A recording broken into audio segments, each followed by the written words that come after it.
জয়গুরু। পরমদয়াল শ্রী শ্রী ঠাকুরের শ্রীচরণে জানাই ভূমিষ্ঠ প্রণাম। আপনাদের প্রতি প্রত্যেককে জানাই রানন্দিত জয়গুরু। আজ ইষ্ট প্রসঙ্গে আলোচনা করব। আপনারা প্রত্যেকেই জানেন ভাদ্র মাস পড়ে গেছে, আর ভাদ্র মাসের জন্য আমরা প্রত্যেকেই কিন্তু অপেক্ষা করে থাকি। ভাদ্র মাস পরমদয়াল শ্রী শ্রী ঠাকুরের শুভ জন্ম মাস। আমরা সকলে জানি 30শে ভাদ্র ঠাকুরের জন্মদিন। এই দিন আমরা ধুমধাম করে পালন করি ঠাকুরের জন্মদিন। ঠাকুরের জন্মতিথি, জন্ম উৎসব বেশ ভালোই পালন করা হয় ঠাকুর বাড়িতে আজও পর্যন্ত। কারণ ঠাকুর বাড়িতে ঠাকুরই মেন, ঠাকুরই প্রধান। এই সমস্ত উৎসব, এই সমস্ত কেন্দ্র, বিভিন্ন রকমের অর্ঘ্য নিবেদন সব কিছু কিন্তু এই ঠাকুরকেই ঘিরে। তাই ঠাকুর হলেন প্রধান। ঠাকুরকে বাদ দিয়ে কোনো কিছু করতে গেলে তা বেকার হয়ে যায়, কোনোটাই কিন্তু সার্থক হয় না। কোনো ভক্ত ঠাকুরকে হয়তো একটা ছোট্ট কাপড় বিছিয়ে রেখেছেন, আর তাতেই তিনি ভক্তি নিবেদন করছেন, ফুলজল নিবেদন করছেন, তাকে স্মরণে রাখছেন প্রতি ক্ষণে ক্ষণে, তার পূজা হচ্ছে সার্থক। কিন্তু এক ব্যক্তি ধনী, তাকে সুন্দর সিংহাসনে বসিয়ে তাকে পূজা অর্চনা করছেন, অথচ তার মন চঞ্চল, তার পূজা কিন্তু সার্থক হচ্ছে না। দেখা যাচ্ছে এখানে ভক্তিটাই কিন্তু মেন, এখানে ঠাকুরই প্রধান। ঠাকুরকে ছেড়ে অন্য কিছু করতে গেলে তা সত্যি সত্যি বৃথা হয়ে যায়। আমাদের কাজ ঠাকুরের সঙ্গে নিজেকে যুক্ত রাখা। যদি আমরা ভালো চাই, রোগ চাই না আরোগ্য চাই, দারিদ্র চাই না অর্থ চাই, দুঃখ চাই না সুখ চাই, মরতে চাই না বাঁচতে চাই, তাহলে আমাদের যে চাওয়ার পূর্তি সেটাকে তোমার দয়া বলতে লজ্জা হয় ঠাকুর। আরোগ্য, সুখ, সুস্থতা, অর্থ, মান, যশ এই এতটুকুতেই সীমিত কি তোমার দয়া? তা হতে পারে না। তুমি অখণ্ড, তুমি সীমিত হতে পারো না, তুমি বিস্তার। এই সংকোচের গণ্ডিতে তোমায় দেখতে পারবো না। আমরা ঠাকুরকে ছোটোভাবে দেখি। আমরা আমাদের এই ছোট্ট জীবনটিতে, আমাদের ছোট্ট জীবন গণ্ডিতে শুধু ঠাকুরকে ধরে রাখি। এই জন্যই আমার জীবনে যাতে সব কিছুই ভালো থাকে, উন্নতিতে থাকে, তাই ঠাকুর আমার দিকে তাকান না। আমার চাওয়াটা বড় হতে হবে, তবেই আমার পাওয়াটা আরও বড় হবে। চাওয়া কি? আমার দেশ, দশ, পারিপার্শ্বিক সকলের জন্য তাকে চাওয়া। আমি যদি চঞ্চল হই, আমি কোনো কিছুই করতে পারবো না। আচ্ছা, এই ভাদ্র মাস, এই শুভ জন্ম মাসে চলুন আমরা তার সাথে যুক্ত থাকি। কিভাবে যুক্ত থাকবো? দিন নিয়ে টানাটানি, কার বাড়িতে সৎসঙ্গ, কিভাবে সৎসঙ্গ। আমাদের পাড়ায় পাড়ায় একটা জিনিস লক্ষ্য করা যায়, 4টা থেকে সৎসঙ্গ হচ্ছে, দুপুরেও সৎসঙ্গ হচ্ছে, সকালেও সৎসঙ্গ হচ্ছে। মানে ভাদ্র মাসে প্রত্যেকটা গুরুভাই, প্রত্যেকটা গুরুবোন চাইছেন যে তাদের বাড়িতে প্রত্যেক দিন সৎসঙ্গ একটা করে হোক। কারণ ভাদ্র মাস জন্ম মাস। ভাদ্র মাসে নিরামিষ খাওয়া, আমি নিজে চোখে আমার আশেপাশে গুরু ভাইদেরকে দেখেছি যারা মাছ মাংস ডিমের ভক্ত, তারাও কিন্তু এই ভাদ্র মাসে, এই শুভ জন্ম মাসে নিরামিষ খাচ্ছেন। কেন না? ঠাকুরের জন্ম মাস, তাই নিরামিষ খাচ্ছেন। এটা কি কোনো বইয়ে কোথাও লেখা আছে যে ভাদ্র মাসেই নাকি নিরামিষ খেতে হয়? আপনারা কি জানেন যে ভাদ্র মাসে নিরামিষ খেতে হয়? এটা কোথাও লেখা নেই। এটা ঠাকুরকে ভালোবেসে ভক্তরা নিরামিষ খায়, কিন্তু কোথাও লেখা নেই যে ভাদ্র মাসে নিরামিষ খেতে হবে বলে। যদি ঠাকুরকে আমার ভালোবাসতেই মন যায়, যদি আমার নিরামিষ খেতেই মন যায়, যদি তার প্রতি আমার টান থাকে, তার টানে আমি সব কিছু ছেড়ে দেব। আজকে আমার ছেলে যদি অসুস্থ হয়, আর ছেলের অসুস্থতার জন্য আমাকে কোনো কিছু ত্যাগ করতে হয় তার সুস্থতার উদ্দেশ্যে, তাহলে সেটা যত বড়ই আমার কাছে মূল্যবান হোক না কেন, আমি সেটা ছাড়তে বাধ্য থাকব। তাই আমার ভালোবাসাটা ঠিক হতে হবে, আর আমার ছেলের সঙ্গে আমার ভালোবাসাটা ঠিক। তাই তাকে সুস্থ করতে আমি সব কিছু ছাড়তে রাজি, সব কিছু করতে রাজি। আর একটা মা তার ছেলের জন্য করে, কিন্তু আমার ঠাকুরকে ভালোবেসে আমি কিছু ছাড়তেও পাচ্ছি না, শুধু তার কাছে চাইছি। তার মানে আমার ঠাকুরের সঙ্গে ভালোবাসাটা নেই, আছে ওই রকম আছে, না থাকার মতো। কারণ ঠাকুর তো আমাদের কিছু বলেন না, আর ঠাকুর কিছু করেনও না। তার জন্য তার সঙ্গে আমার যে বিশ্বাসের গণ্ডিটা সেটা হালকাভাবে দেওয়া আছে, আর তার সঙ্গে টানটা হালকা হালকা, কম কম, কখনো বেশি মানে আবেগের সুরে, হঠাৎ করে উত্তেজনায় লম্ফ ঝম্পাধি করলাম, তখন একটুকু বেশি ভক্তি হলো, আবার দুদিন পর আবার মূর্ছে গেলাম। জাস্ট এরকমটা, আমি তো ঠিকই বলছি, এরকমটাই হয় আমাদের সাধারণের দিকে একটু লক্ষ্য করে দেখুন। তাই ভাদ্র মাসটা আমাদের কাছে খুব ভালো মাস। কেননা আমি ঠাকুরের জন্ম মাস পালন করি, আমি নিরামিষ খাই, কিন্তু এটা ঠিক, আমি তাকে ভালোবাসলে আমি তার জন্য সব কিছুই করতে রাজি আছি, সব কিছু ছাড়তে রাজি আছি। তিনি আমার দয়াল, তিনি আমার পিতা, আর তিনি আছেন বলেই, তার অস্তিত্ব আছে বলেই আমি আছি। এই আকাশ বাতাস সব কিছু তার দেওয়া।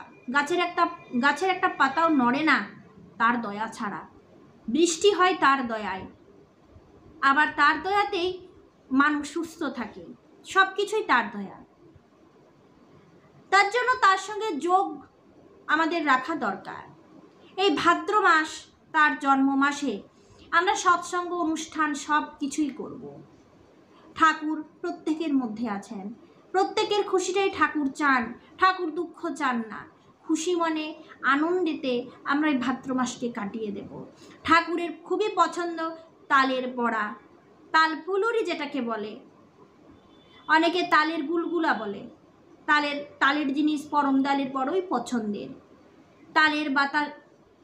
তালের ফুলুরি, রসগোল্লা, তালের ক্ষীর, তারপর তালের বিভিন্ন রকমের যে আমরা রেসিপি জানি, শুদ্ধভাবে করে ঠাকুরকে অনেক মায়েরা আছেন ঠাকুরকে নিবেদন করেন। তাল পরম দালের খুবই প্রিয়। তালের বিভিন্ন রেসিপি আছে যেগুলো ঠাকুরকে ছোটোখাটো মানে রেডি করে ভোগ দেওয়া যায়। তালের সুজি করা যায়, ঠাকুরের পছন্দ ওয়াইজ ঠাকুরকে নিবেদন করা, গুড়ের বাতাসা। তো এই ভাদ্র মাসের জন্য আমরা প্রত্যেকে অপেক্ষা করে থাকি যে ঠাকুরের পছন্দ মতো জিনিসগুলো নিবেদন করব। ঠাকুরের যে পাঁচালি গীত পড়ে ঠাকুরকে শোনাবো, ঠাকুরের সৎসঙ্গ, ঠাকুরের কথাবার্তা আলোচনা, কিছু এমন আলোচনা যেগুলো মানুষের ভালো লাগবে। ছোট ছোট ঘটনা, ঠাকুরের নামে কি হতে পারে, এটা একটা বিষয় থাকলো। এই বিষয়ের উপরে ঠাকুরের বলা কিছু কথা, যে নাম করলে কি হতে পারে, পুরো প্রকার ঘটনা আপনারা হয়তো অনেকেই শুনেছেন, সেই সব ছোট ছোট ঘটনা।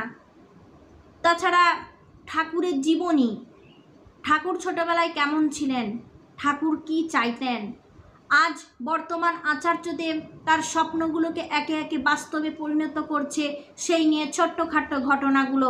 এই পুরনো ঘটনা ছাড়াও এই ছোট ছোট ঘটনাগুলো আমরা অনেকেই জানতে পারছি না ঠাকুর বাড়ি যাবার অভাবে। দিন দিন ঠাকুর বাড়ি যাওয়াও যায় না, সব সময় গেলে আবার আচার্যদেবের সামনে বসে তার কথাগুলো শোনাও যায় না। অনেক সময় দুর্ভাগ্যবশত তার দেখাও পাওয়া যায় না, কিন্তু আলোচনা পাওয়া যায় প্রত্যেক মাসে। সেই থেকে আচার্যদেবের কিছু অমীয় কথা, অমীয় বাণী, পরম দয়ালের নিয়ে সুন্দর সুন্দর কথাগুলিকে বলে আমাদের তিনি মুগ্ধ করে থাকেন। তার ইচ্ছাগুলোকে তিনি জানেন এবং বাস্তবে সেগুলোকে রূপ দেবার জন্য অনেক কষ্ট করছেন। আর তা বাস্তবায়িত হচ্ছে তারই দয়ায়, পরম দয়ালের দয়ায়। সেই ছোট্ট ছোট্ট কাহিনী বলা, একটা সৎসঙ্গে শুধুমাত্র বক্তব্য, সেটা আবার অনেকক্ষণের, এটা করলে কিন্তু গুরু ভাই গুরু বোনেরা সৎসঙ্গের প্রতি তাদের যে একটা আগ্রহ সেটা কমে যায়। শুধুমাত্র গান হয়েই গেলে আগ্রহ কমে যায়।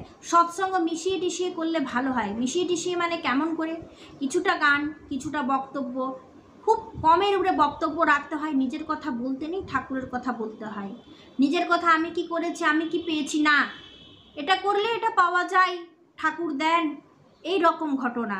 ঠাকুরের কথা, ঠাকুর কি বলেছেন সেই নিয়ে আলোচনা। শ্রী দাদা কেমনভাবে ঠাকুরের নির্দেশগুলোকে বলেছেন, ভালো মন্দ সবকে নিয়ে চলতে হয়, কারোকে ত্যাগ করতে নেই, ত্যাগ করলেই খারাপ, কাকে ফেলে দেব, সবাই তো ঠাকুরের, কাকে ফেলে দেব, ঠাকুরের মতো আচরণ করা। আচার্যদেব বললেন, আমার আচরণ, আমার কথাবার্তা আমাকে বোঝাতে হবে না, আমার আচরণ কথাবার্তা এমনই হবে যাতে আমাকে দেখে লোকে বুঝতে পারে আমি ঠাকুরের মানুষ, আমার ডাইনে দেখো, আমার বাইনে দেখো, আমার সামনে দেখো, আমার পিছে দেখো, সব জায়গায় আমার ঠাকুর প্রস্ফুটিত হচ্ছেন। এমনভাবেই চলতে হয়। কেবলমাত্র একটা সাদা ধবধবে পোশাক পরে নিলে ঠাকুরের হওয়া যায় না। আমার উদ্দেশ্যটা ঠাকুর যেন বঞ্চিত কোনোভাবেই না হন। আমার কথাবার্তায়, আচার আচরণে সব কিছুতে ঠাকুর প্রকাশিত হচ্ছেন। এটাই আমার আশেপাশের লোক দেখবে, আর এটা দেখেই বুঝতে পারবে ইনি জয়গুরু, ঠাকুরের মানুষ। আমাকে দেখলেই যেন প্রত্যেকে জয়গুরু দেয়, আর আমার একটা জয়গুরু শুনে যেমন প্রত্যেকে শান্তি পায়। আমার চলা বলা এমনটাই হবে। তার জন্য তার সঙ্গে যোগ রাখা দরকার। তাকে যত ভালোবাসবেন আপনার কথায় তিনি তত প্রস্ফুটিত হবেন। কীভাবে তাকে ভালোবাসবো? তাকে স্মরণে রাখতে হয়। একটা সুযোগ, ভাদ্র মাস, এই একটা সুযোগ, এই সুযোগকে কোনো মতেই আমাদের বাদ দেওয়া উচিত নয়। পরম দয়ালের এই দয়া। সুযোগটা কেমন? সুযোগটা, আমি ঠাকুরের সৎসঙ্গে যাব, আমি ঠাকুরের নাম গানে যোগ দেব, যত কাজই থাক বিকেলবেলায় আধ ঘন্টা আমি ঠাকুরের কাজে যাব। যেমন আমার কাজটা সকাল থেকে সন্ধ্যা পর্যন্ত আমাকে যত কষ্টই হোক কমপ্লিট করে নিতে হচ্ছে, সেরকম এই এত কাজের মধ্যে ঠাকুরের কাজটাও আমার কাছে রাখতে হবে। যে কোনো ভাদ্র মাসে অনেক বাড়িতে সৎসঙ্গ হয়। সামনে যে সৎসঙ্গটা হচ্ছে, আপনি যেতে পারবেন, বাধাকে কাটিয়ে সৎসঙ্গে একটু যোগদান করেন, তাহলে এতে শরীর মন চঞ্চলতা দূর হয়ে যায়। মানসিক দিক, শারীরিক দিক, সব দিক দিয়েই সুস্থতা অনুভব করা যায়। একদিন আমি আপনাদের শোনাবো সৎসঙ্গে বাতাসার মাহাত্ম্য। সৎসঙ্গে যে ঠাকুর ভোগ দেওয়া হয় না, সেই ঠাকুর ভোগে খেয়ে, সেই ঠাকুর ভোগ খেয়ে মানুষ সুস্থ হয়ে যায়, পঙ্গু মানুষ কথা বলে। এরকম একটা আমি আপনাদের আলোচনা আগে শুনিয়েছিলাম, অন্য একদিন শোনাবো। পরমদয়াল শ্রী শ্রী ঠাকুর সত্যানুসরণে স্পষ্ট করে বলেছেন, সংকোচেই দুঃখ আর প্রসারণে সুখ, বিস্তারে জীবন, বিস্তারে প্রেম। ভালো থাকা, ভালো পড়া, ভালো খাওয়া ইত্যাদির লোভে পড়ে মানুষ ক্রমশ স্বার্থপর হয়ে ওঠে। সত্যানুসরণের প্রারম্ভে তাই পরমদয়াল ঠাকুর সাবধান করে বলেছেন, অর্থমান যশ ইত্যাদি পাওয়ার আশায় আমাকে ঠাকুর সাজিয়ে ভক্ত হয়েও না, সাবধান হও, ঠকবে। এরকমভাবে ঠাকুর বলেছেন। এই ভাদ্র মাস পরমদয়ালের সাথে যোগ রেখে কাটান, কারণ এই মাসটাই আমাদের কাছে একমাত্র সুযোগ ঠাকুরের সঙ্গে যুক্ত থেকে ঠাকুরের সঙ্গে সময় কাটানোর। কারণ এই মাসে আমরা অনেক সৎসঙ্গ পাবো, অনেক ঋত্বিক দাদাদের সংস্পর্শ পাবো। ঠাকুরের মানুষের সঙ্গে ওঠা বসার লাভটাই আলাদা, অনেক কিছু শেখা যায়, অনেক কিছু বাণী শুনতে পাওয়া যায় ঋত্বিক দাদাদের মুখ দিয়ে। আমার তো ঠাকুরের বাণীগুলো শুনতে খুব ভালো লাগে। আর কথায় কথায় বাণী বেরোনো একটা সৌভাগ্যের কথা। কথায় কথায় মুখে বাণী বের হলে সেই বাণীগুলো শুনতে বড্ড সুন্দর লাগে। আর যাই হোক, ভাদ্র মাস সম্পর্কে আমরা পরে আরও আলোচনা করব, অনেক কথা আছে। আর এই পুরো মাস আমরা ঠাকুরের সম্পর্কে, ঠাকুরের জীবনী, ঠাকুরের ছোট্ট ছোট্ট ঘটনাগুলো আপনাদের কাছে শেয়ার করব, যেগুলো সৎসঙ্গে দাঁড়িয়ে ছোট্ট মতো করে বললে, বক্তব্য পেশ করলে মানুষ শুনতেও ভালো লাগবে মানুষের, আর যে বলছে তারও কম সময় লাগবে। সহজ মতো ছোট ছোট আমরা কাহিনী, আমরা ছোট ছোট গল্প আলোচনা করব পরের দিন থেকে। তো আজকে ভাদ্র মাসের প্রথম দিন যেহেতু, তাই আপনাদের এই কথাগুলো পড়ে শোনালাম, তাই কথাগুলো আপনাদের সাথে আলোচনা করলাম। ভালো থাকুন, সুস্থ থাকুন, জয় গুরু।